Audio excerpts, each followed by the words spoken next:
Welcome to my channel English Nexus. आज जो मैं आपको बताने जा रहा हूँ use of do does and did for affirmation, for emphasis. अब हम जानते हैं कि जैसे हम जब भी किसी सेंटेंस को नेगेटिव में चेंज करते हैं तो हम डू और डज की मदद से उसको नेगेटिव में चेंज कर देते हैं।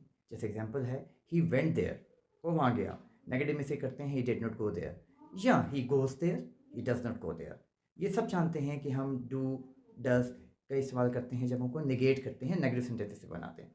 लेकिन अब ये जानते हैं कि एफर्मेटिव सेंटेंसेस में भी इनका इस्तेमाल होता है, और क्यों होता है ये आज आपको मैं इस वीडियो में बताने जा रहा हूँ। जैसे फर्स्ट करें कि आपसे कोई क्वेश्चन पूछता है डू यू अंडरस्टैंड दैट, आप रिप्लाई करते हैं यस आई अंडरस्टैंड। एक दूसरा स्टूडेंट जो है वो रिप्लाई करता है I do understand. They are not same. I understand मतलब मैं समझता हूँ, आई डू अंडरस्टैंड मैं वाकई समझता हूँ, विदाउट एनी डाउट। इसी तरीके से समटाइम कुछ लोग आपसे इस क्वेश्चन पूछते हैं और उन्हें इनका जवाब भी पता होता है, और वो आपसे पूछते हैं लेट्स सपोज वो आपसे पूछता है कि डिड यू अंडरस्टैंड दैट या डिड यू डू दिस, तो आप जवाब देते हैं yes I did do this. That shows affirmation, emphasis के जोर है और आप में इसके बारे में कोई डाउट नहीं है।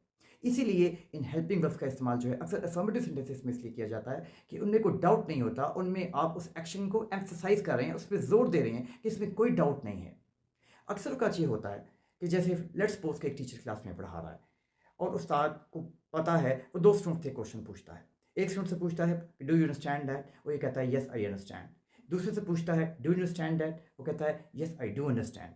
मतलब ये है कि उसने कहा कि without any doubt I understand it, without any confusion I understand it. यानी कि ये समझ लें कि जब आप किसी को काउंटर अटैक करते हैं या किसी को एग्रेसिव वे में आंसर करते हैं जिसमें आप कंफर्मेशन शो कर रहे होते हैं, इस तरीके से आप डेट का इस्तेमाल भी अफर्मेटिव सेंटेंसेस में कर सकते हैं।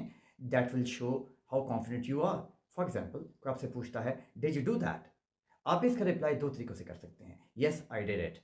दूसरा है yes I did do it. Are the same? Note they are not same. जब आप कहते हैं येस आई डिड इट कि मैंने ये किया है, इसमें कंफर्मेशन तो है, लेकिन जब आप कहते हैं आई डिड डू इट, इसमें स्ट्रॉन्ग कंफर्मेशन है। आप डाउट को रिमूव कर रहे हैं और इसको एम्फेसाइज करें कि ये काम मैंने वाकई ही किया है। तो आज हमने क्या सीखा कि यूज ऑफ डू, डज और डिड जब इनमें हम अफर्मेटिव सेंटेंसेस में इसमें इस्तेमाल करते हैं, इसमें को एम्फेसाइज कर रहे होते हैं, इसमें तमाम तर डाउट्स को रिमूव कर रहे होते हैं और जोर देकर काम कर रहे होते हैं कि वाकई ही मैंने ये काम किया है, वाकई मैं इस बात को समझता हूँ। तो दैट इज़ द रीज़न कि we use do, did and does for confirmation, for emphasis of action. Thank you.